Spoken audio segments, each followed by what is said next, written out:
Hello বন্ধুরা, good morning. আশা করি তোমরা সকলেই খুব ভালো আছো, আমিও ভালো আছি। আজকে আমাদের এখানে বৃষ্টি এখনো অবধি শুরু হয়নি, কালকে অল্প বৃষ্টি হয়েছে। তো আজকে আমি এখন স্কুলে বেরোবো, আজকে একটু লেট করেই বেরোচ্ছি। দেখতে পাচ্ছ ঘড়িতে এখন বাজে 8:15 বেজে গেছে অলরেডি। আমি রোজ 7:30 বেরিয়ে যাই, আজকে একটু কিছু কারণের জন্য আমার লেট হয়ে গেছে। তো আমার রান্নাবান্না সমস্ত কিছু কমপ্লিট। তোমরা দেখতে পাচ্ছ আমি ব্লু কালারের ড্রেস পরেছি, বিকজ আজকে আমার স্কুলে সেলিব্রেট করা হবে ব্লু ডে। ছোট ছোট বাচ্চাদের সাথে নতুন নতুন কালার সম্পর্কে আমরা জানাই ওদেরকে।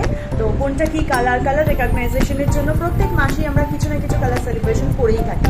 যেমন এই মাসে আমরা সেলিব্রেট করছি ব্লু ডে, যাতে ওরা চিনতে জানতে পারে যে অ্যাকচুয়াল ব্লু কালারটা কি, ব্লু কালারে কি কি হয়, সমস্ত কিছু ওদেরকে জানানো এবং বোঝানোর জন্য। তো চলো আমরা স্কুল যাওয়ার পথে দেখা করছি, সাথে দেবো। বাই।